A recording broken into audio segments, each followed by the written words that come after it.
any form of acquisition is based upon the underlying consciousness of not enough. Any movement of contribution, if I move towards you to contribute towards you, I am moving from a place of fulfillment, you see? And so these underlying assumptions, they become creative. If you move into life to contribute, you create as an assumption that I am enough. Welcome to the Beautifully Broken podcast, brought to you by Ampcoil. I'm your host, Freddie Kimmel, and on this show, we discuss the common thread survivors share after walking through the fire, the practitioners making a difference, and the treatment modalities that deliver healing back into the hands of the people who need it most. Witness the inspiration we gain by navigating the human experience with grace, humility, and a healthy dose of mistakes. Because part of being human is being beautifully broken.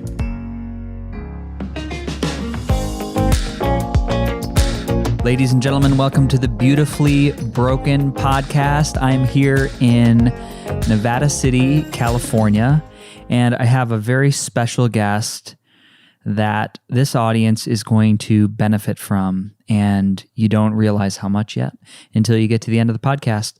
But we're sitting here with Arjuna Ardagh, and we're going to talk about Radical Brilliance, which is a book that he's just published. And we're going to get into the nuts and bolts. Arjuna, welcome to the podcast. Thank you. I love the title, Beautifully Broken. That is just such a, there's so much to unpack in that title. There I love is. it. And can I just reflect on that for a moment? I wish you would. Because something I often love to remind people of, which speaks to Beautifully Broken, is that you could drink the most perfect champagne, the most expensive Moet Chandon champagne in the world, and you could drink it from a cracked cup. And the cup might be cracked, but it wouldn't affect the quality of the Moet Chandon, of the champagne. And it's often, and this I think will be very germane to what we talk about today, that often, the benefit of like transformation and healing and all the things we want to do to become better people is that you become a better person or you feel better. The downside is that it can lead to postponing your true gift. It can lead to postponing a life of contribution and making a difference. And the beautiful thing about your phrase, beautifully broken, is that there is a way that the best possible champagne of contribution and generosity and art can flow through a broken vessel. That really speaks to our highest potential, doesn't it? Yeah. I love that. So you're here with us today, and now we're going to talk about Radical Brilliance, but you've had some great success in authoring other pieces of literature over the years. That's true, correct? I've written, I think it's 11 books at this point. I've actually lost track, but I think it's 11. Yeah. And we were just talking about 2005, and you had a bestseller. Yeah, The Translucent Revolution was for a short time it sat on the giddy peaks of number one national best-selling book. It doesn't stay very long, but yeah, it was there for a little while. And I assume you don't set out to achieve that. Maybe you do have a number one on the top of the peaks of the book chart. But what did that feel like? Surprising, because it wasn't in any way, and it came completely out of the blue. It wasn't one of those things of getting all my friends to mail on the same day. I woke up that day. My kids were young. It was 2005, so my kids were they were. I think my youngest was 10, my oldest was maybe 13, and we were getting packed up to go off to school. And I was in the habit, as they ate their breakfast, I had a laptop in the kitchen, and as they ate their breakfast, I would flip open the laptop to see where I was, and it was like 13,000, and it was 7,000, and it was number 4,000. I thought it was great. I'm the number 4,000 best-selling book. And on that morning, I flipped the laptop open, and I was like number, 19,000. What? 90, I thought, and I kept refreshing the page. It must be a mistake. And then that morning it crept up. 19, 11, 7. And by lunchtime, it was the number one national best-selling book. It was just a coincidence that Amazon, my publisher, had a deal with Amazon that at that time, Amazon would, a few times a year for certain publishers, they would send out this email to their readers saying, if you like this book, you'll probably like this book. And they sent it out for, if you liked Eckhart Tolle's Power of Now, you'll probably like this. There you go. And it just by coincidence happened it happened on exactly the same day that somebody else mentioned it. And so by chance, we sold like 2,000 books in a day, and that was enough to be number one. That's amazing. Yeah. I love it. And then to have the impact of something that you'd put your heart and soul to, I mean, I'm sure this resonates with many people across the transformational network, whether it's health and wellness or body work or transformational tech. But to have something that you've put your heart and soul into, know that it's getting into all these homes and all these minds, and you've got this opportunity. Well, Freddie, I think that really opens up a really big question about what is the catalyst that gives our lives real meaning and depth, right? Because it's so many people lean their ladder up against the wall and spend their life climbing the ladder only to discover too late that the ladder was leaning against the wrong wall, Does that make sense? It shakes my core. Yeah.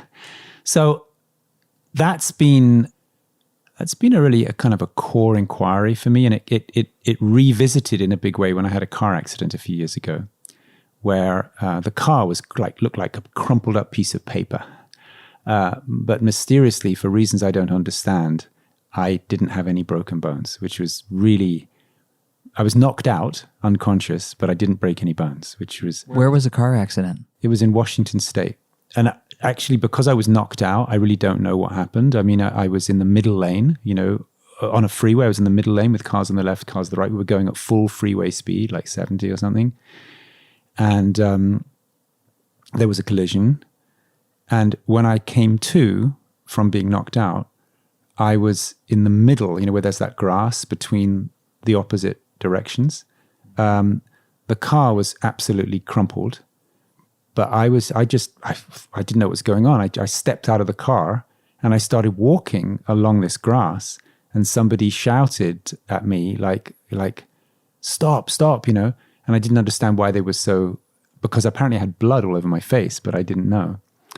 But I had no broken bones. So after that, I went home. I thought, I'm okay. But I actually wasn't okay, because whatever happened, the impact was such that it rendered me completely incapable of activity for about 3 months. It's what they call post-traumatic stress, And I'd always heard about post-traumatic stress. It happens to people in wars and things. But I didn't realize how utterly you are rendered incapable when you have this condition. For me, it lasted 3 months. I had to keep the room dark. I had to just lay down in a dark room, And I had a school that I owned at the time. It was a coaching school, and I just had to let other people take care of it. And but during this time, somehow, if you lay down in the dark, eventually, without any distraction, really, eventually, some of life's big questions start haunting you. Like I was turning 60. I was going to turn 60 that year. No, I guess I was 58. I don't know. 60 was on the horizon anyway. So some of these big questions are, like what is it that really, what is it that allows you to live a life that you will not regret? Okay? What is it that will allow you to live a life where you can feel confident that when you breathe your last breath, you don't have regret? And there's been some research into near-death experiences, people who die and come back, and apparently most people have huge regret. I've not physically died, so I can't report, but this is what I hear. But also I have done a kind of a process with people many times where you help people walk You have people walk a line where they imagine walking 10 years into the future where nothing changes in their life. So you can imagine like all of the circumstances of your life stay the same, except you get older. And a lot of people say when you guide them through this, that they would rather die. Right? It's a strange thing. I would rather die than have my life stay the same. So everybody's hoping things will improve, right? Well, we're hungry for change, and we're hungry to the way the brain works. Complacency does feel like death sometimes. To be that stagnation, hurts. So it led me, having this car accident, it led me to do a little review of, what are the things that we imagine are going to make everything great, and how well do they work? And so, of course, one of the really popular answers that we have is money. And back in the 80s and to some degree into the 90s, people believed that if they made enough money, everything would be okay. And by now, that has really been thoroughly disproven, that actually the relationship between money and well-being is something like a bell curve. So if you're making $25,000 a year and it goes up to $30,000, you probably everything is going to get better because you'll be less in stress, Yes. It levels out at about, in America, at about 100. In countries with nationalized medicine, it levels out at less. But the surprising thing, this is the people at the Center for Positive Psychology, Martin Seligman and his associates at Penn State. Is it Penn State? I think it's Penn State. Yeah. It's some university in Pennsylvania. It's either UPenn or Penn State or Penn U or Penn something. Yeah. But anyway, the surprising thing you'd never anticipate is that it actually then starts to go down. So at a certain point, less than $1 million a year, it goes down. And which means that if you're making $2 million a year and it goes up to $2.5 million, the chances of drug addiction, the chances of your marriage breaking up, of estrangement from your children, the chances of alcoholism, all of these things increase. Which is actually interesting that when people win the lottery, they frequently end up suing the state, which issued the lottery ticket because their life got so bad. Yeah, it makes sense to me. Mm-hmm. I've thought about this a lot. It really does. There's a study I like to look at which society starts to unfold, and there's evidence of that in groups over 10,000. Look at the modern design of the world we have now, and when I think about that figure of people getting up to this that money is access, right? So they have access at these things that are just beyond what you could even imagine. It's like, what can you do with $2.5 million? Mm-hmm. And it almost pulls you. For me, I can see how easy it is to get pulled out of orbit because you've got this, I don't want to say unrealistic operating principle, but you do in a way. Well, one way to see it with money is that the more money you've got, the fewer things there are that can fill you with awe and wonder, right? So if you have very little money, you get to taste a kiwi, which doesn't grow, at least where I live, kiwis don't grow locally. So if I had very, very little money and I got to bite a kiwi, that would be an awesome experience. Mm-hmm. If I'm very rich, and I go to the Hilton and they give me a fruit salad or something with a kiwi in it, I'm just going to, I'm going to complain if it's not perfectly prepared or something like that, So I actually observed this. I was in India some time ago, 10 years ago or more. And I woke up one morning. I was staying in this place, and I woke up one morning and went for a walk in a rural area of India where, it's in the countryside. And some children ran out who were living in literally a mud hut. People say mud hut. This was literally, actually the real thing, a mud hut, And they were saying, hello, hello, hello. They weren't asking for money. They were just overjoyed. And I know those kids, they owned a pair of, there was a pair of shorts and a shirt. And when it was time to wash themselves and the clothes, it would all go in the river at the same time. But bright, shiny eyes, laughing. Now, I'm not advocating poverty. I'm just saying, these kids were like super happy. There was joy. Yeah, joy. And that day, I was driven from this place where I was staying to Chennai, it used to be called Madras. I went to a shopping mall because I was going to buy some things, and there were middle-class Indian people, just people who lived in their little house. And, you could see they were a little bit like, but they were together. They were a family going shopping, a little bit more kind of nagging and irritation, but basically good. Later that day, I got on a flight from Chennai to Washington, Dulles, which was half Indian people, half Western people. And there was more complaining, more like tiredness, irritation, more complaining to the stewardess they didn't have their needs met. And then I arrived in Washington Dulles and I took a local flight from Washington Dulles to Sacramento. That last flight, they upgraded me to first class. So I was sitting at the front of the plane, and that's when I really saw unhappy, stressed, complaining people. So in one day, I got to see the whole spectrum, from the very, very poorest people in the world living on the ubiquitous $1 a day, probably much less than that even. People had really nothing, all the way to people traveling first class in supposedly the richest country in the world. And I realized that I saw brighter eyes, more excitement, more aliveness at the poorer end than the richer end. Now, I'm not advocating poverty by any means, but it does indicate that the pursuit of money as the key to happiness is clearly misplaced, And then we could apply the same argument to lots of things.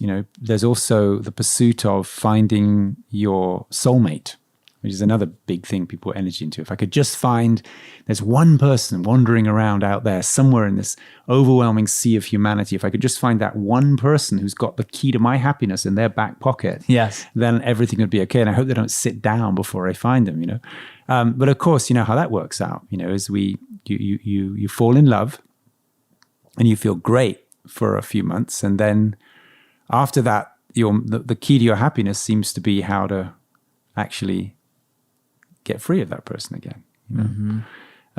That's often what happens in relationship. I have not figured it out myself, but I'm always in awe, and I'm very.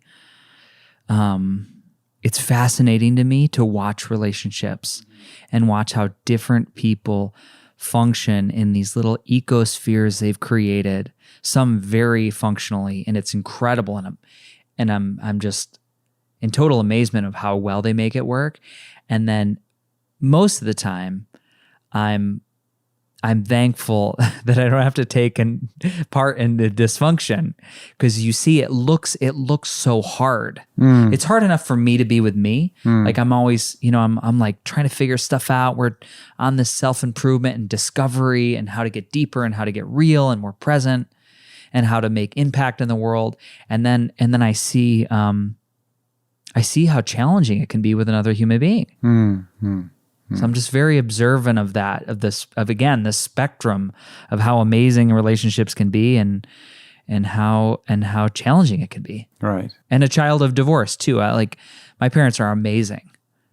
Sacrificed everything to make, this wonderful family and give their kids every opportunity in the world.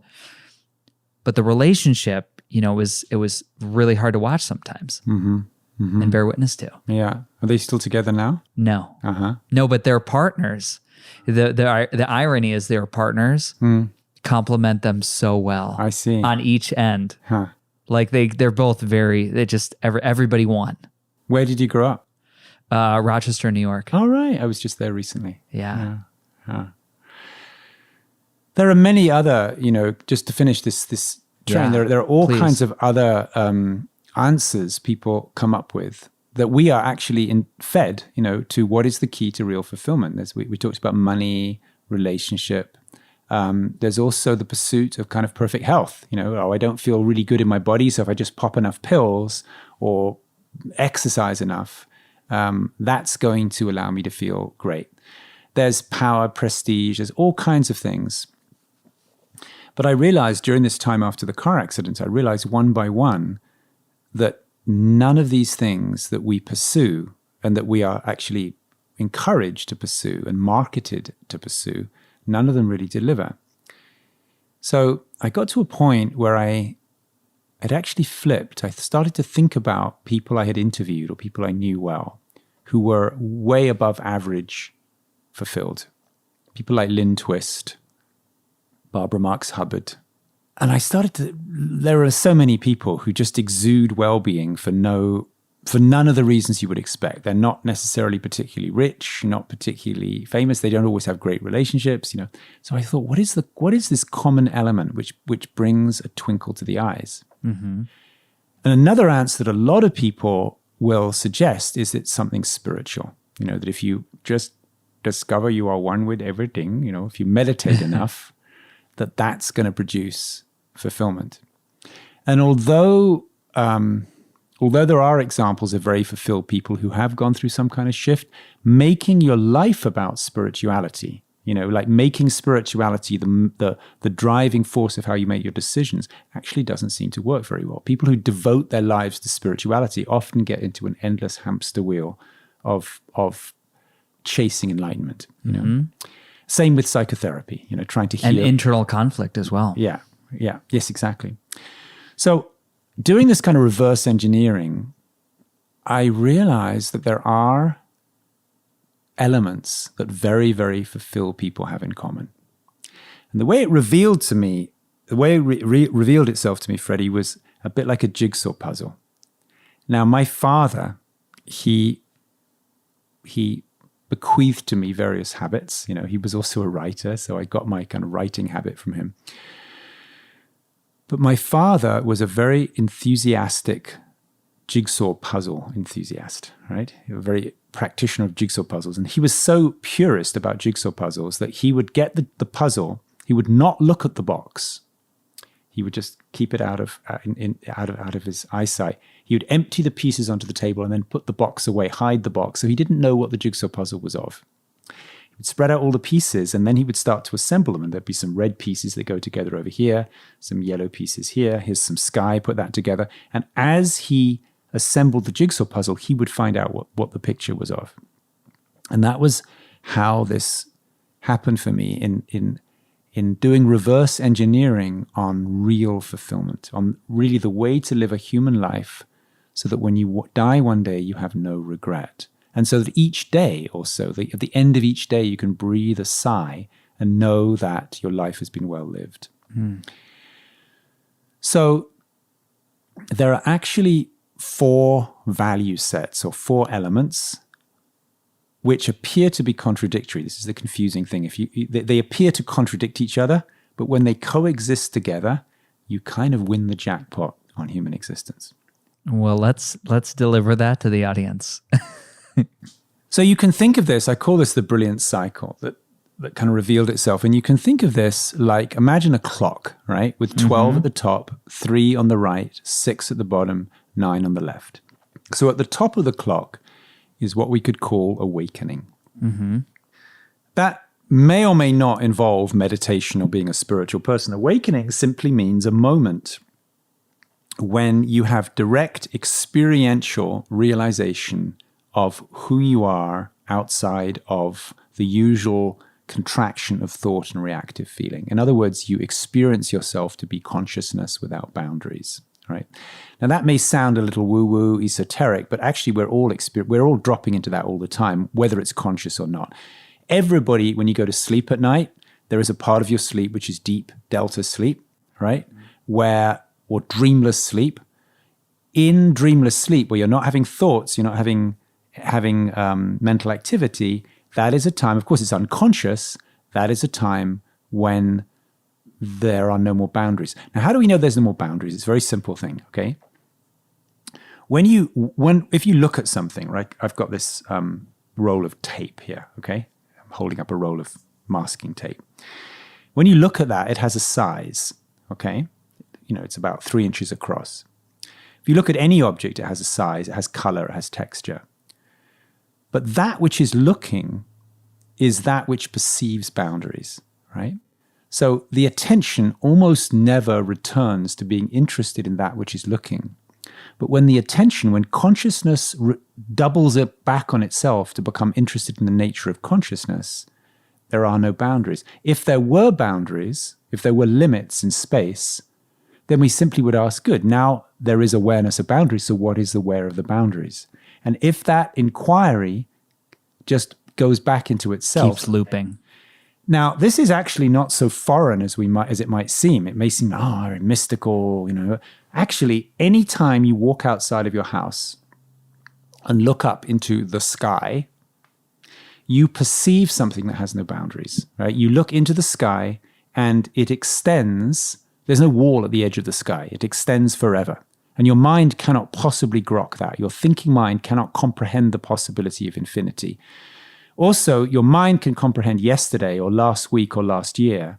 Your mind can even think about a million years ago. Your mind can't contemplate eternity. It can't contemplate what was there being no day before. It can't think of a day and then think that there was no day before that. However, whenever we have a moment of awakening, which happens in lots of ways, the boundaries drop away and there is a feeling, a recognition of spaciousness, of limitless consciousness. Now, it happens actually in orgasm. Wow. But very briefly and not always super clearly. But that's, if you think about it, that's why people have sex.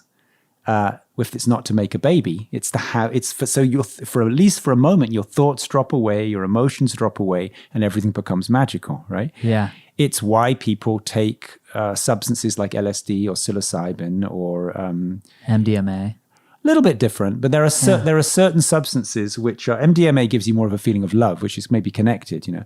But there are certain substances which boost the release of serotonin in the pre synaptic neurons, and which inhibit the uptake of serotonin. So you get more serotonin hanging out in the synapse, and then in the same way, you have this kind of you have this recognition of spaciousness.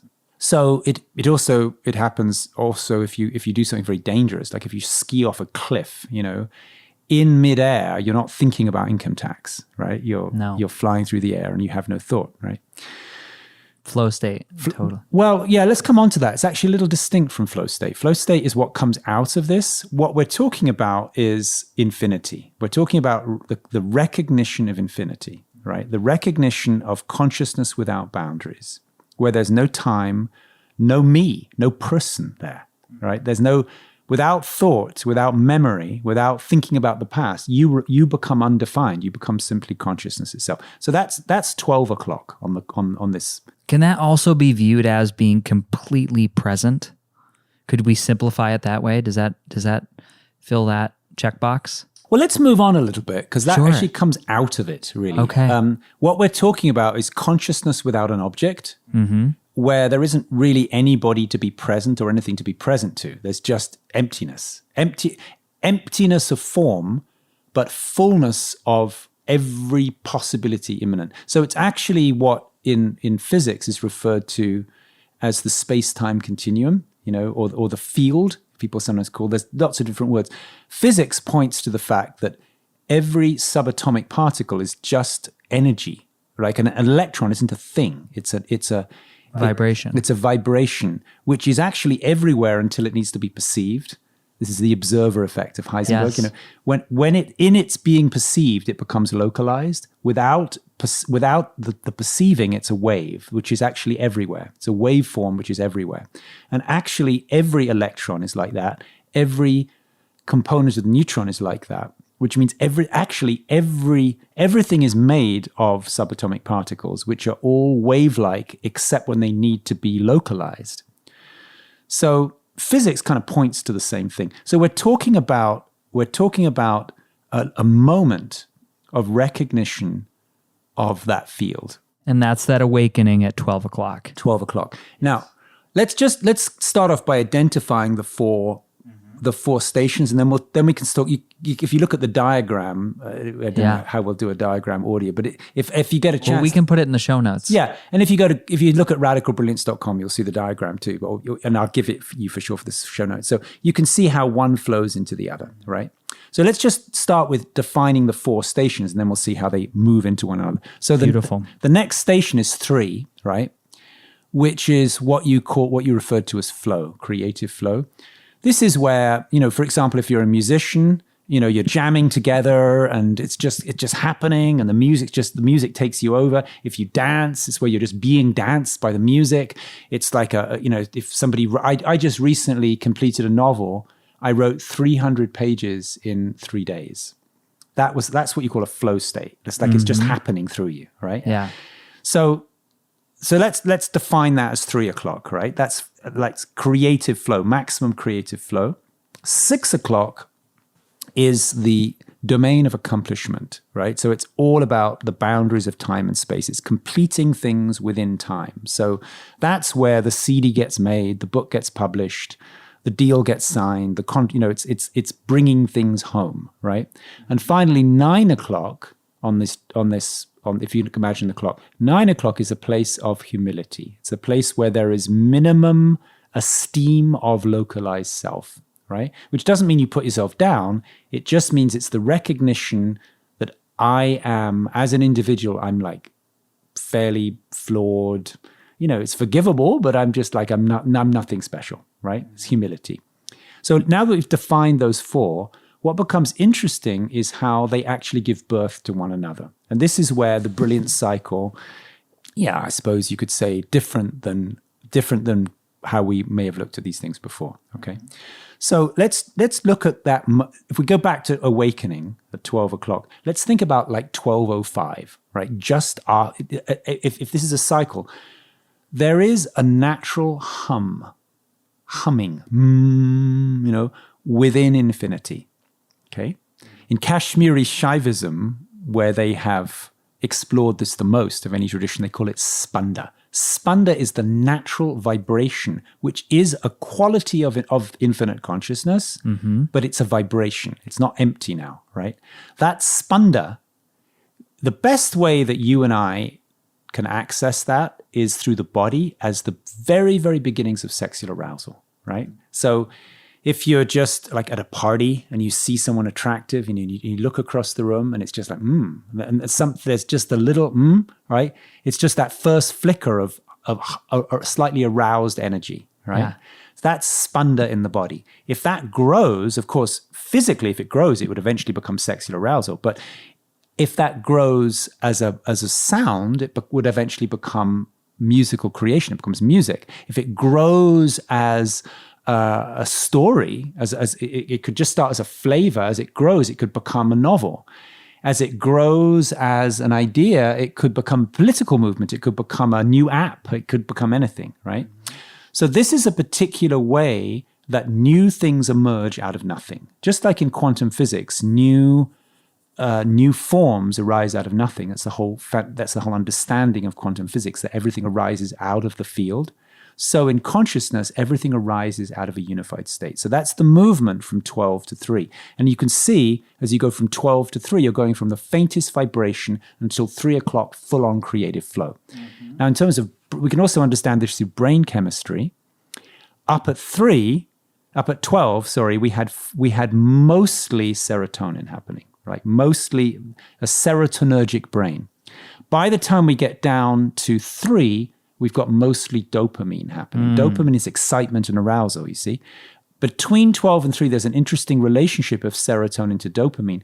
Right after 12, a tiny bit of dopamine released in the presynaptic neuron, right, will create a huge response in the receptor site. So tiny trickles, tiny amounts of dopamine release will produce a strong response. That's akin to a very, very faint sound of a violin from across the valley that actually fills you with joy, right?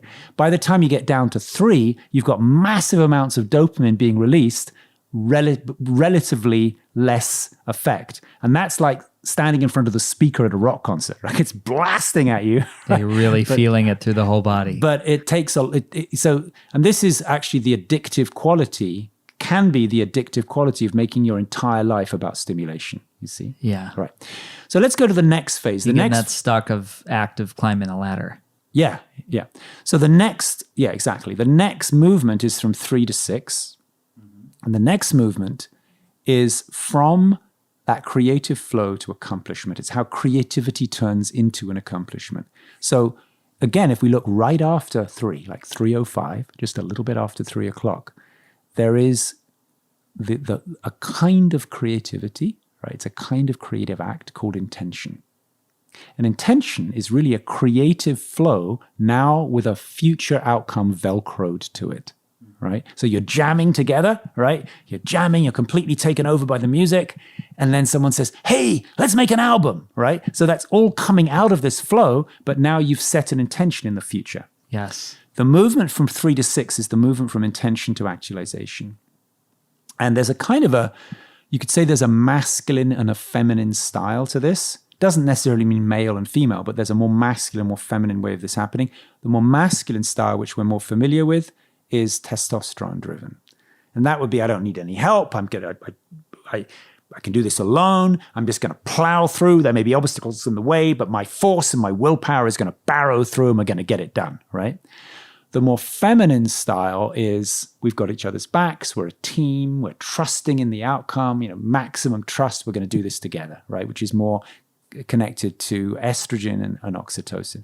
But either way, as the clock keeps ticking closer to 6 o'clock, as we get to 5:45, we start to see the useful release of a neurotransmitter called noradrenaline, which has a very similar effect on the brain as adrenaline does on the body. It's that feeling of urgency, that feeling of, I'm going to get this done.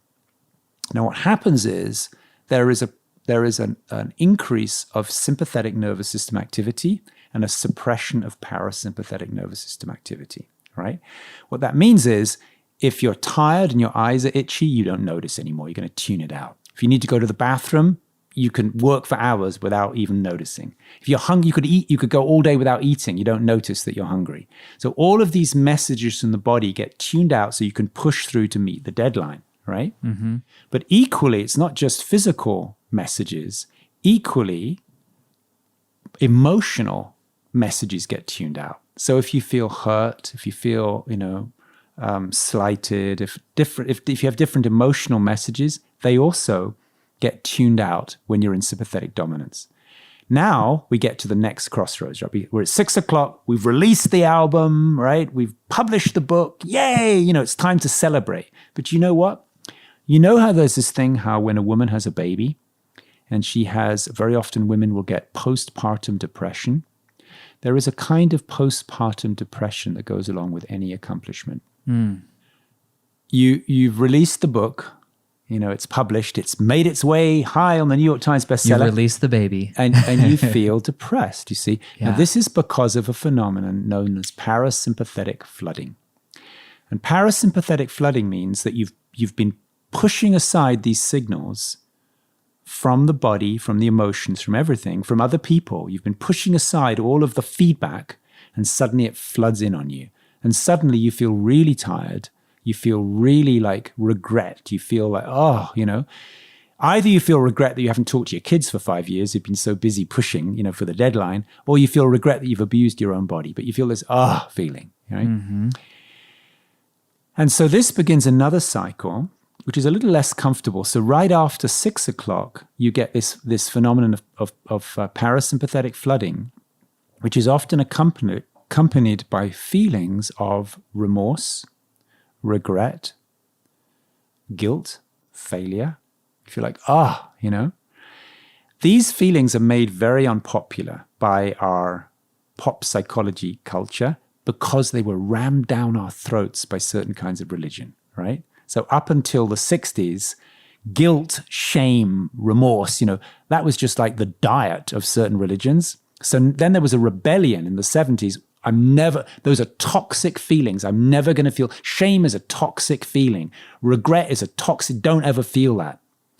But actually, if you think about it, a human being who is unable to feel remorse or shame or regret becomes shameless. Then you could legitimately say to some people, like, do you have no shame, right? Do you have no shame? Like lying, cheating, you just being driven by profit or political gain or something. Do you have no shame, right? So actually shame is a useful thing to feel occasionally when you've messed up. So this is the journey from 6 to 9. Not that we become overwhelmed by shame all the time, but we are able to feel the effect of our mistakes. And it might be that we regret the way we've abused our own body by pushing too hard. It might be that you regret the way that you treated your spouse or your children or your co-workers or whatever. But this is the movement now from 6 to 9. It's the movement from regret into learning, useful learning. That's how we learn from mistakes until we get to 9 o'clock. 9 o'clock, now to come back to the brain chemistry, as you go through parasympathetic nervous system activity, you build up another neurotransmitter called GABA. So as you increase GABA, by the time you get to 9 o'clock, you've got a GABA-drenched brain. A brain that is fully nourished by GABA, you could say. We feel forgiveness for ourselves, forgiveness for everybody else. I did my best. I'm a good person. I'm a good human being. I forgive myself. I forgive everybody. Everything's okay. And you can sleep well at night, Mm-hmm. You feel good about yourself. People sometimes call that self-love, right? So that's 9 o'clock. It's not that you're pumped up thinking you can do anything, but you forgive yourself and you accept the limitations of your humanity. Now that begins another movement, okay, from 9 back to 12. Right after 9, where you're full of humility, that's where you have a little inkling, a little intuition of something bigger than me, right? Something beyond me, yeah? If you turn that inwards, if you shine that intuition in towards your interiority, it becomes an intuition, if you could call higher self, or true nature or something. It's the quest for meditation or enlightenment. If you shine it outward, it becomes the intuition of divinity. And that's where we start to see the beauty in everything which is not created by the human mind. So either way, it brings us back. Again, there's a kind of an outward and inward direction to it. Outward direction would be, which is actually more feminine, is to see the beauty in everything and to surrender your life to God, right? Inward direction, which is a little more masculine, is drop back into deeper and deeper layers, drop back through inquiry, through the different layers of the mind until you discover pure consciousness. But either way, the movement from 9 to 12 brings you back to awakening and back to a serotonin-drenched brain. Now, the ideal thing is to be able to move through that cycle every day, right? To have a moment of awakening in the day, ideally first thing in the morning, moments of creative flow, moments of getting things done and keeping your word, moments of learning from mistakes, and moments of returning back to awakening. But also, it's great that we can go through that every week. We can go through the seasons, so every year you pass through this, and so you can move through that as a creative project. Incredible. And this all came from a car accident. Well, I guess all this came from the same place that all great things come from, but the recognition for me, yes, came through a car accident. Yeah. But it's brilliant. It is. I also imagine it would have been very easy for you to be, because of the self-development you've already done in your life, it would have been easy for you to be, you could have just focused on your health and getting, back to before, dealing with the PTSD, but you chose to go dramatically inward. And in those moments of darkness, really look inside.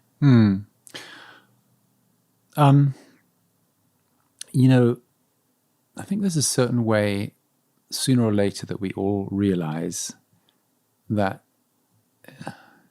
most of the important things in our life are given to us. There are things we reach out and grab for, but actually the really important things are given to us, as a gift. When I think about how I met my wife, when I think about a lot of the meaningful relationships in my life, when I think about the things that have saved my health and it was going downhill, it was given despite my efforts rather than because of them. And this cycle, it feels really, like I was saying, like with the jigsaw puzzle, it just felt like it just slowing down and being still and receptive, it revealed itself. But I have no idea where things come from when there isn't a sense of you doing them. But it felt to me that in that stillness, something could be revealed. Yeah.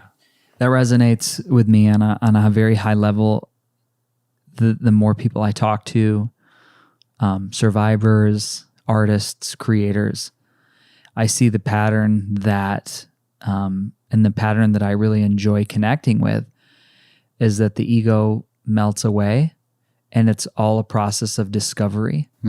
It's all inside. And these, movers and shakers, whether it's in health and wellness or authoring books or creating television shows or starring in Broadway shows, that it's a period of just discovering and like peeling away layers, and there's truth under truth under truth under truth. And it's just, it's so, when you talk about this power of creation and this cycle, I love this. And I just want to lay into it. It's very empowering. That we know that we have this ability, we have this mechanism that unfolds within us every day, every week, every year. We've got these wonderful designed neurotransmitters that complement the process. Which, sidebar, I go over and I'm like, well, I wonder if I can supplement with some NAD and some GABA and some nutraceuticals, and I can boost the process to become superhuman. Your brain kind of goes, where can you intersect and make it even better? But it's incredible. Well, what you mentioned, boosting there's quite intelligent sometimes to use support, but it's important to use it appropriately. And that's actually where this whole cycle gets to be useful. Because what we've described so far is actually, you could say, somewhat theoretical. And what I mean by that is, I've never met anybody, including myself, who perfectly moves through this cycle with all parts of it equally balanced. What in fact happens is that this map becomes really a map to understand blockage, right? Just in the same way when you go to the acupuncturist, they take your pulses, and there are, I think, 12 primary meridians in the body, if I remember correctly.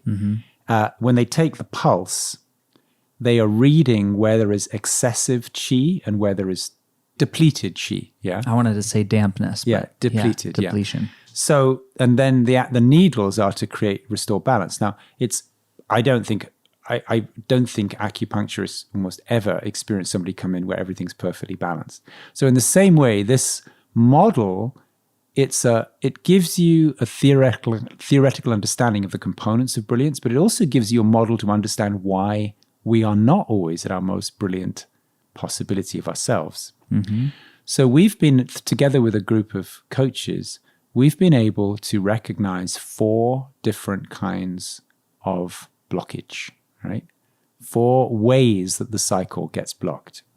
And all 4 styles of blockage actually show up in all 4 quadrants that we've talked about, right? From 12 to 3, 3 to 6, 6 to 9, 9 to 12. So it's very simple to recognize. So one kind of blockage is addiction.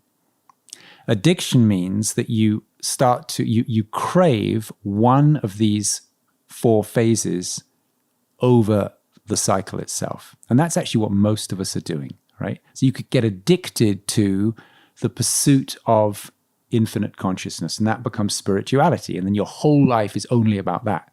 You can get addicted to flow states, and then your whole life is just about being creative, but nothing else, right?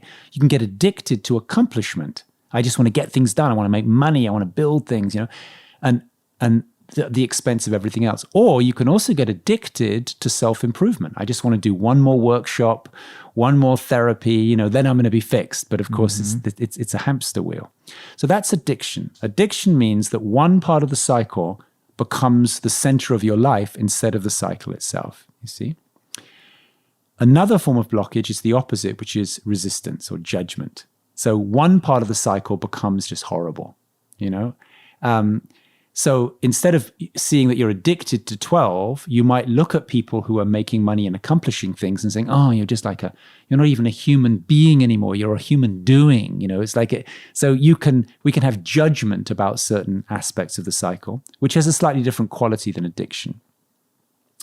There's also something we call aspiration resistance, which means you aspire to something slightly further along the cycle, but you resist it at the same time. You aspire to moving forwards, but at the same time you resist it.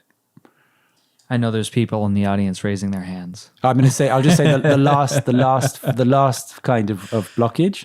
Then is that okay? So we can yes, please. So the first was was addiction. Yep. The second was resistance, was judgment. Judgment. The third is aspiration resistance. And the last is looping. Looping is the result of specialization, where you just go round and round and round in one tiny bit of the cycle and never inhabit the rest. So, for example, let's say a project manager is somebody who would loop somewhere around 5 o'clock and become a specialist in that area. So somebody who facilitates, emotional release therapy, like what's it called? The primal scream or something. That would be somebody specializing in 6:30. Yeah. Inner child work would be somebody specializing in 8:45. You see, so you can, or there are different kinds of spiritual specializations. So you can end up looping and just getting very, very good at and very interested in one part of the cycle. So those are 4 styles of blockage: addiction, judgment, aspiration resistance, and looping. And they all apply to all 4 quadrants. So now you've got 16 ways that brilliance can get blocked. And once that becomes clear, like as a coaching method, for example, when a client comes to a coaching session, there are only really 2 possibilities. Either they are completely taken over with their gift, they are totally on fire with serving the future of humanity, or you can diagnose blockage, one of those 16 kinds of blockage, which is very helpful, as a coaching method to help people who want to make the maximum possible contribution. It's an incredibly helpful model to be able to see what gets in the way. So obviously this technique to move people through their blocks is it's needed. Why do we need radically brilliant people in the world? Well, just there's a website you can go to, right? And it gives you the answer to this. It's called, do you want to write this down? Sure. It's you better write this: GOOGLE, right? Got it. And it's got a tab called News. Go to the News tab on Google any time of the day or the night. Look at latest stories. You could pick any one of like 40 different parameters or more, and you see us collectively heading to an unsustainable future. And it's true with global warming. It's true with the rapid depleting of non-renewable resources. It's true with plastics, which don't break down. It's true with financial inequality. It's just true in so many ways. And so you could see that as multiple different material problems, or you could also see it as a problem of consciousness, that human beings are mostly driven through a trance of acquisition, a trance of more for me, a trance-like state of believing that I don't have enough, I'm not enough, I don't have enough approval, people don't love me enough, I don't have enough money. The not enough trance, you see, you can try to somewhat antidote it with the practice of gratitude, but the real antidote to not enough is contribution. Because you see, acquisition, moving into life in any form of acquisition, whether it's to get money or power or fame or love or anything, or love from other people, any form of acquisition is based upon the underlying consciousness of not enough. Any movement of contribution, if I move towards you to contribute towards you, I am moving from a place of fulfillment, you see? And so these underlying assumptions, they become creative. If you move into life to contribute, you create as an assumption that I am enough. Now, there was a theory propagated by a very brilliant man back in the 70s, I think, Abraham Maslow, with his hierarchy of needs, right? You've heard of this, I have, yes. The hierarchy of needs. So at the bottom of the pyramid is basic physical survival. And then if you have enough of that, you have then bonding within the tribe. And at the peak is what he called self-actualization. But by now, many people are kind of proving that this is not really a very accurate model.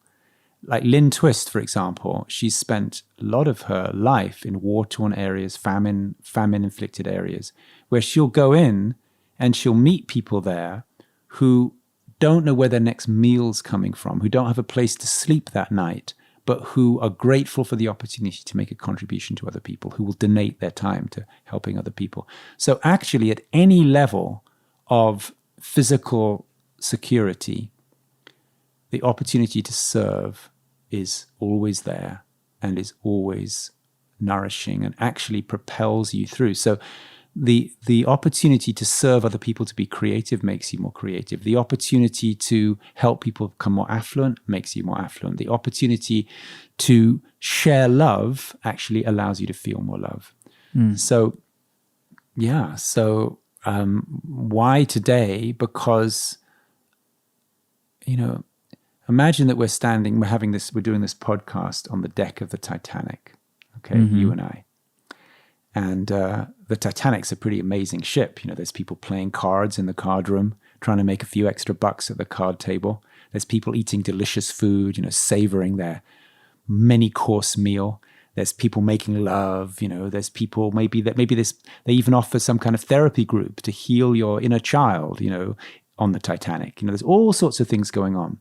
But if you and I are sitting on the deck of the Titanic and we look out and we can see the iceberg, and it's not quite clear if we could even steer the boat clear of the iceberg, but there is a chance, then all those activities are going to seem futile in the light of that recognition, right? Because if you actually know that there's a very limited time to do something about this, then the few extra bucks you make at the card table become irrelevant.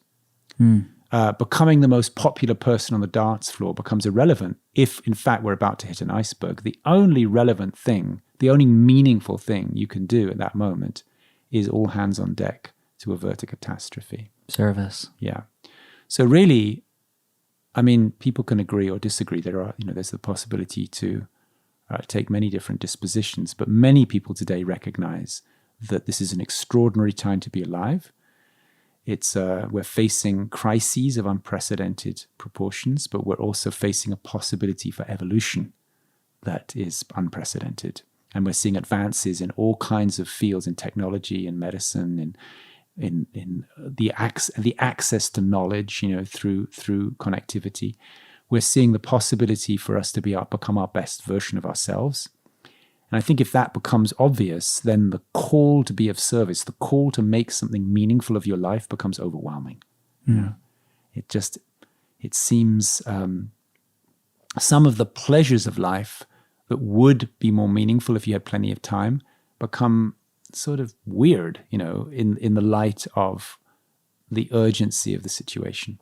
So I think many people are yearning for a way to be of service, to be of real service, and to find real meaningful dedication for their lives. And that's why this cycle can become so useful, because it actually gives you the technology of hacking consciousness to become the best version of yourself. Not necessarily the most successful or the happiest, that could be a byproduct, but to become the version of yourself that you can feel most fulfillment and meaning around. That's powerful. Yeah. I had all these movie quotes coming to me while you were speaking, and I love that visual of the Titanic. And I say that all the time. I said right now, I'll look at a situation and people are arguing, we're talking about what needs to be done and over the next 2 days or to make something move forward. And, the saying is, guys, we're arranging the deck chairs on the Titanic right now. What are we doing? We've got to look at the problem, look at the bigger picture. And yeah, it blows my mind. And again, while you were speaking about that, I'm thinking all the things that I've held space and energy and stress over in the last week that I probably could have avoided myself. Energy, bandwidth, I could have put that somewhere more focused, but it's a concept we just don't think about. It's a me generation, right? So the other movie I was going to quote was Fight Club. We're kids who were promised on MTV to be rock stars and rock gods and legends, and we're not, and we're angry. Because when that promise wasn't fulfilled, it's like, we're programmed to think, what is happiness? What is fulfillment? Is fulfillment a Ferrari or a BMW? Is it owning a 4-bedroom cottage in the mountains? Is it being able to be out of the city and go skiing for the weekend? What is happiness? And we look at all these things that are far off in the future. I know for me, my loop, my addiction, because I just want to out myself here. It's probably the addiction to wellness. Okay. Feeling well, out of Lyme or cancer or whatever. It's that you really want to get to that level where I'm vibrating, where I feel good, where I'm excited to get out of bed in the morning, and whether that's supplements or food or the next, transformational tech, I'm all over it. Right. But it's a loop. Yeah. It's definitely a loop. Yeah. And I'm very, very aware of that right now. So I want to give people that listen to this an action step.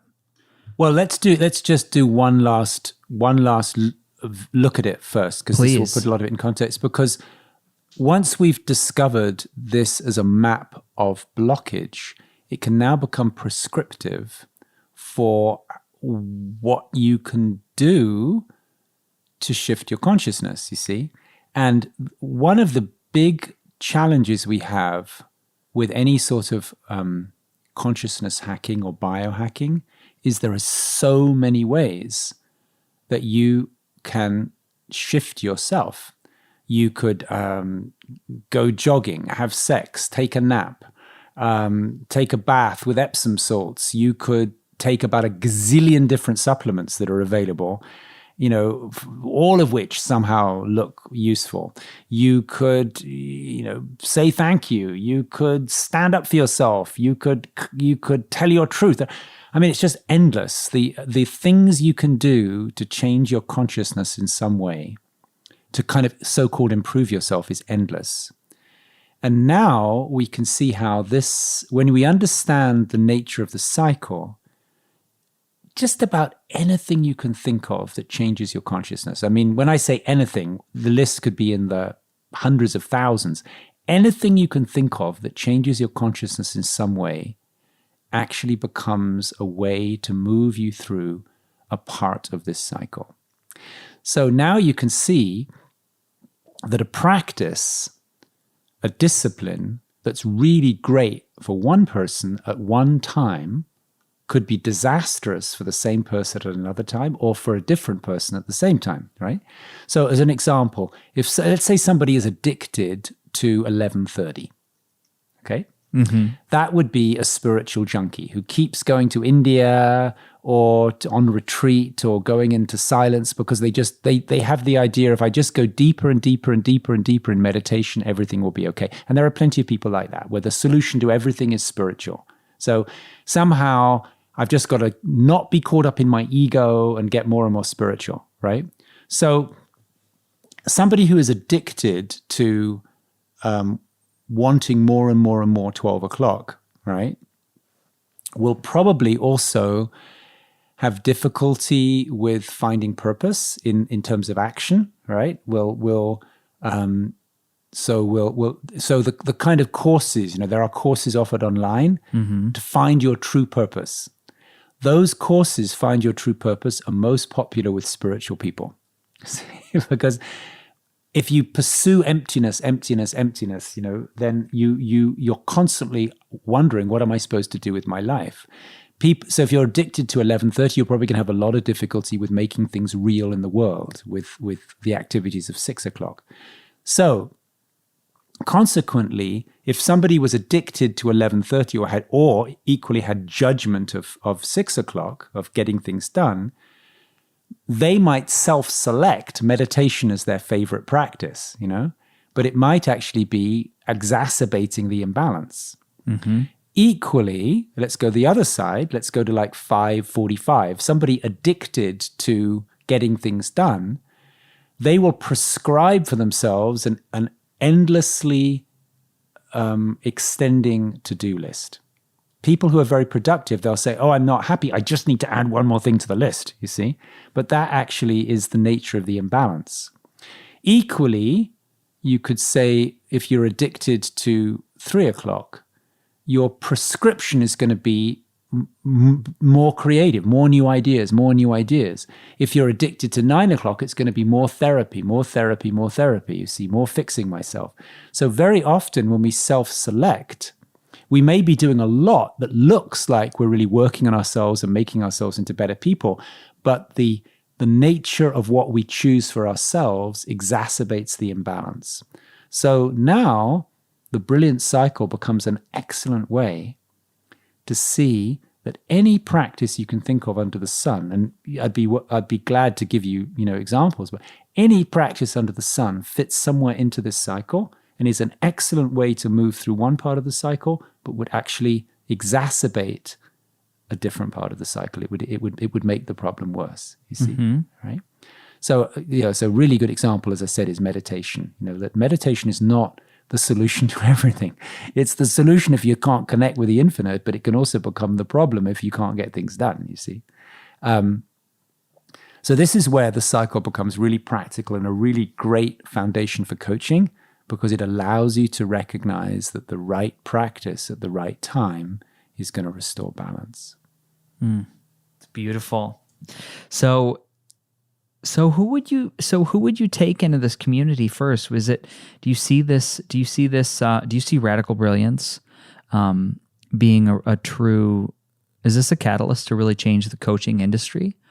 Or do you see this as more of a, probably anything and everything, but more of a one-on-one, whoever can pick up this book and make these changes? Or do you see this being facilitated in workshops and with coaches? Well, inshallah, right? Inshallah. So we'll see. What I personally do is I work with people who want to make the greatest possible contribution to the future of humanity. That's my little niche, Yeah. So we met at a conference which was hosted by one of my clients, Jan Bonhoeffer, who has taken it upon himself to facilitate the future of medicine, heart-based medicine. So I work with different people who have a vision of a more evolved humanity, and so very often I'll work with entrepreneurs who have exited already their gig that they put together and who are really looking for something more meaningful. That's mostly what I personally do. And I have trained, at this point, in this particular model, I've trained a handful of coaches. I've trained 2,000 coaches previously in another coaching school. But certainly this becomes a really excellent model for coaching. Yeah, for sure. It becomes a way to really hold a mirror up so people can see that it's not like they don't need to use every tool under the sun in order to become the best version of themselves. They simply need the right tool for the right time. And then you can just actually tweak things in very gentle, subtle ways to come back into balance again.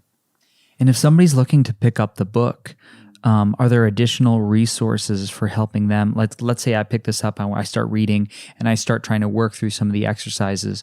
Are there additional resources online for them to use? So we've got a website, radicalbrilliance.com. And the website, even before you get the book, if you go to the website, it's got a place where you put, your name and email, and then it will send you a little kind of course, a day-by-day course that guides you through all of the principles of Radical Brilliance. Yeah.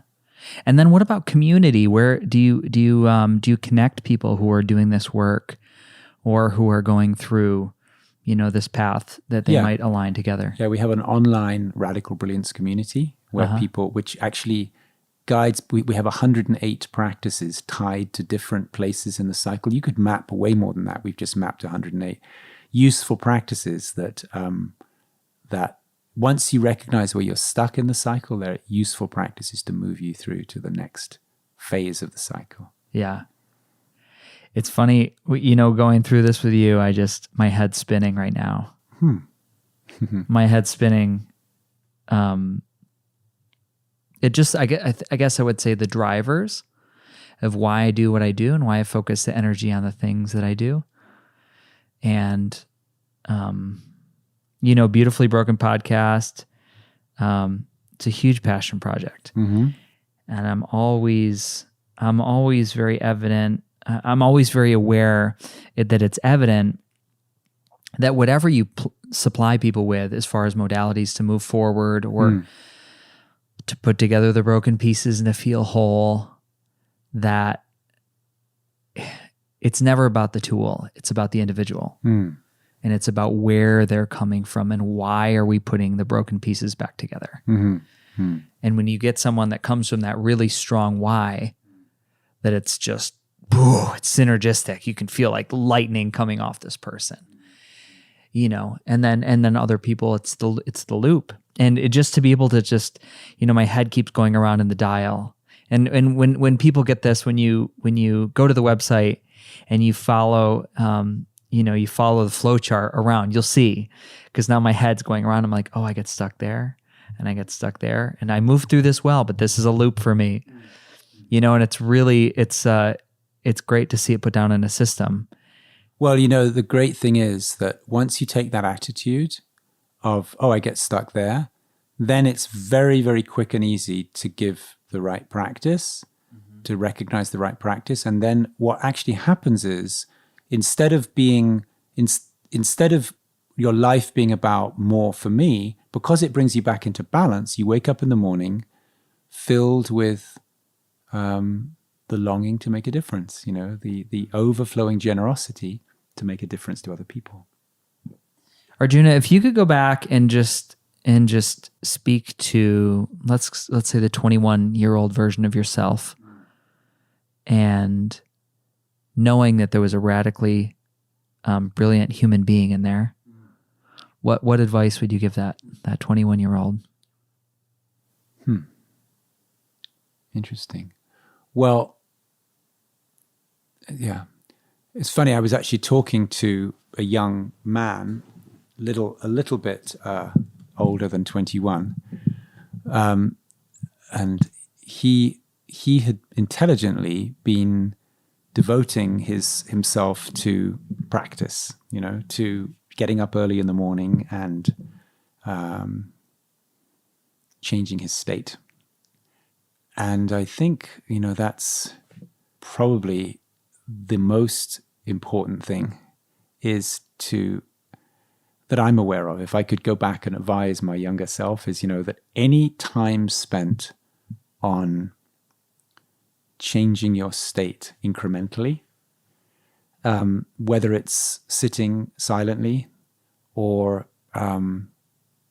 taking care of your body, but any practice devoted to elevating your state, that is an investment that I can't imagine you would ever regret, The other thing, I guess, is that's actually much more tricky is many of us, when we realize that there is a dynamic tension between who we are today and who we could be, right? That's kind of, I suppose, what gives rise to any sort of life of shifting yourself or improving yourself or healing yourself. It's because you recognize there is a more actualized version of myself possible. I think a really big mistake that I made at 21 and that a lot of people make is, because there is this overwhelming variety of possible interventions that we just don't know how to choose, we often then seek out guidance from somebody who's got a shtick to offer. In my case, back then, I was at 21. I was very involved with Maharishi Mahesh Yogi, who's since died, who had transcendental meditation. So I was like a teacher of transcendental. I was all over that. And he's a good guy, it was a good thing. I mean, it's better to practice transcendental meditation than, get drunk every night or something. Yes. But still, I realized that along with the aspiration to become the best version of yourself, the most contributing genius version of yourself, along with that, there's a very strong tendency to want to follow somebody else's teaching or way or prescription.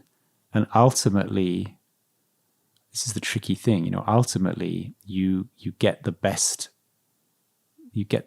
knowledge through self-reflection, through realizing that you are living you are the star of a unique movie. You have the lead role in a unique movie. So borrowing tips from the plot of a different movie will not work. This is the movie of which you are the star.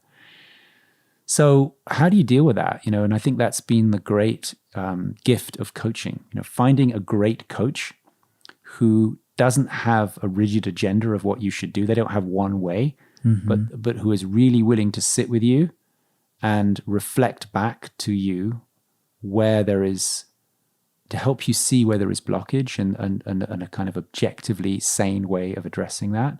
That's probably the best way you can live your life, is to have the motivation to become more self-actualized without adopting a dogma or a linear set of practices from one tradition.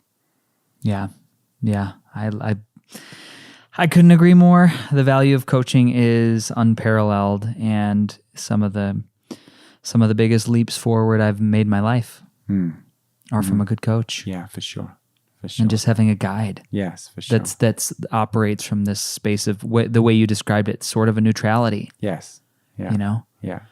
Yeah. I have one more question I want to ask. Yeah. So to the person sitting at home, wherever they're hearing this, in the 56 countries that the podcast is listened to. And we've got that listener that they know inside them is this radically brilliant human being waiting to find its direction, their compass to point north, and they're spinning and they're a little frustrated. Where do you tell them to look first?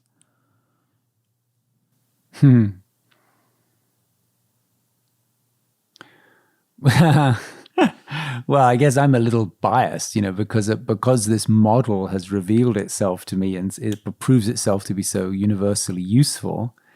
I guess being extremely biased, I would say, well, check out the Brilliance Cycle, because it's going to include so many diverse elements in one vision. Think if it came down to somebody, as you said, sitting alone, kind of wondering, what do I do with my life?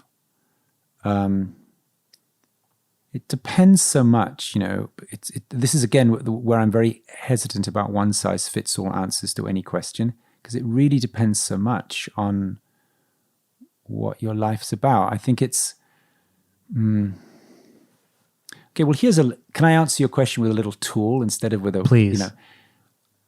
Here's a little tool that could be really helpful, to what you've just asked, is take a couple of cushions, right? Take a couple of cushions. This would be a good starting point for anybody to explore what we talked about.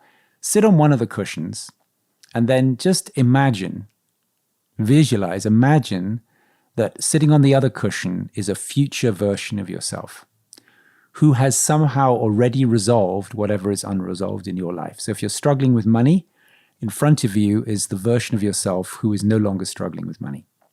If you're struggling with your health, in front of you is the version of yourself who is no longer struggling with health, you see? And sit on the cushion that's now and just ask out loud, using your voice. You don't want to do this in a crowded place or people think you're crazy, but just ask out loud, what should I do? How did you get out of this rut that I'm in? And then initially it's a good idea just to listen, right? Just listen, see if you can hear something being said from the other cushion. And then you might have questions, you ask a question, but at a certain point you can actually stand up and then sit your body down into this future version of yourself. And then you can go backwards and forwards. Now, of course, that would be probably 100 times more useful if you had someone to facilitate it for you. And I do have a recording of that process I'd be glad to give you that you can make available as a download. Yeah. Called The Future Self, That's a really nifty little practice that will allow you on your own to to find a unique journey between where you are now and with that thing resolved. Now you mentioned you've dealt with cancer in your life and also Lyme's, and I'm sure there must be ways that you've become a more resourceful, saner version of yourself as a result of triumphing in those areas, right? Unbelievably so. Right. Some people were born into families where there was really incredibly unjust abuse, which could be violence or sexual abuse. Some people are born with, incredible poverty. It was poverty such that you don't know where the next meal's coming from. Everybody actually, it seems almost everybody is born into some kind of challenge.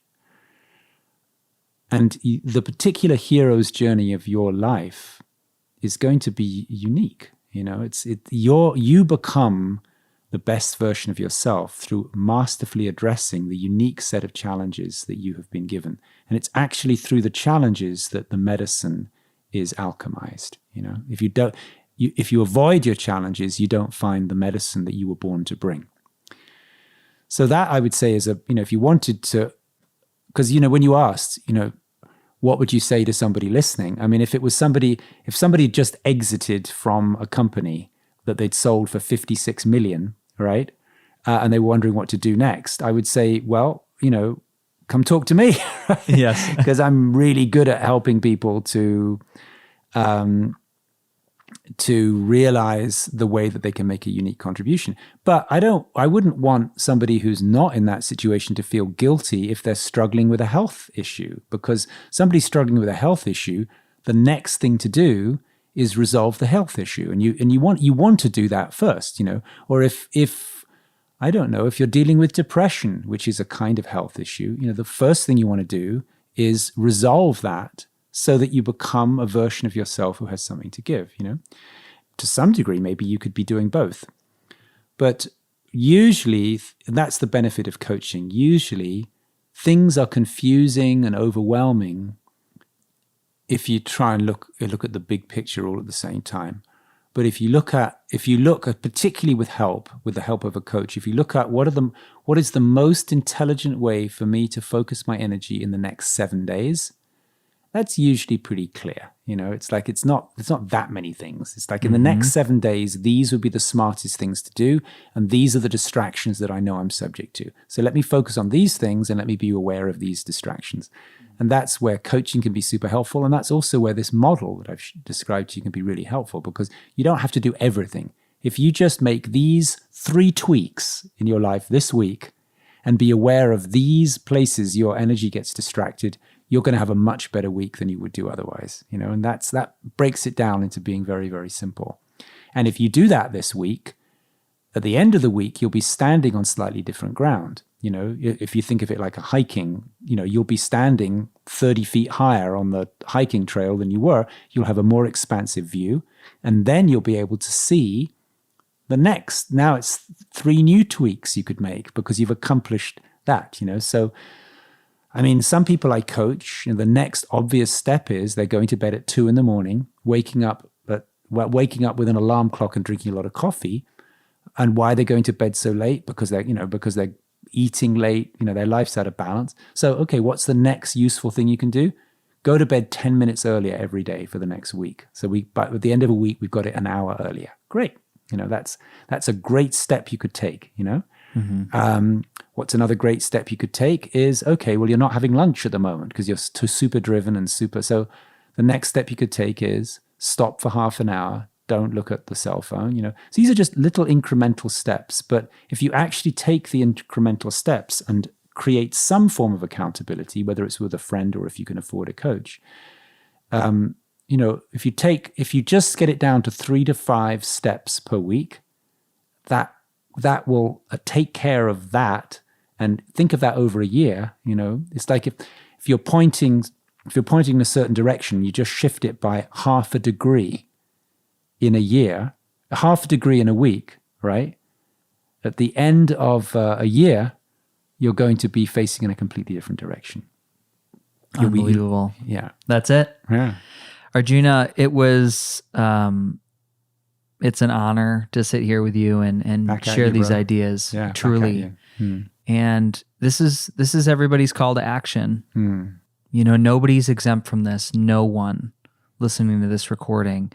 It is your responsibility, and it's needed. We need you. We need you on this mission. So I suggest everybody, at the very least, you owe it to yourself to pick up a copy of Radical Brilliance. I was at the Heart-Based Medicine Summit that Arjuna had a huge hand in guiding and orchestrating in San Francisco this weekend, and it was incredible. There'll be more on that, and he's a powerhouse, and he's moving and shaking the world. So I challenge everybody to get on board, and this is the Beautifully Broken podcast. And Arjuna, again, thank you for being here. Thank you so much, and thank you for what you're doing. I think Beautifully Broken is the most gorgeous marriage of two words. Yeah. Well, I took a lot of time to think about it, and it was the moment I spoke, and I knew that was truth. It's like relaxed urgency. Relaxed urgency. Yeah. Thank you so much, my friend. Thank you. Namaste. Thank you. Yeah, back at you. Ladies and gentlemen, you made it to the end of the podcast. Now, in a world where the average attention span is less than 10 seconds, we just spent almost an hour together.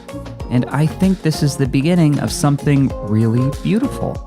Now, one way to support the podcast is to head over to FreddieSetGo.com and check out my newly launched page, Freddie's Faves, where I've linked every 5-star product and healing modality you hear about on the show. Most offer significant discounts by clicking the link. And please know, it doesn't cost you anything extra, and at the same time, they support the show through affiliation. So check out Freddie's Faves on FreddieSetGo.com. This episode of the Beautifully Broken podcast was brought to you by our sponsor, AmpCoil, upgrading the vibrations of hearts, minds, and bodies all over the world. Thank you for tuning in. If you enjoyed today's show, head over to iTunes and leave a 5-star review. Grabbing a download is like giving this virtual thumbs up that we're doing it right. And if you want to connect with me, shoot me a message on Instagram at FreddieSetGo.com or at FreddieSetGo. That's all for today. Our closing. The world is hurting. We need you at your very best. So take the steps today to always be upgrading, whatever it takes to move the needle. Remember, while life is pain, putting those fractured pieces back together is a beautiful process. I'm your host. I love you. Namaste. Have a wonderful day.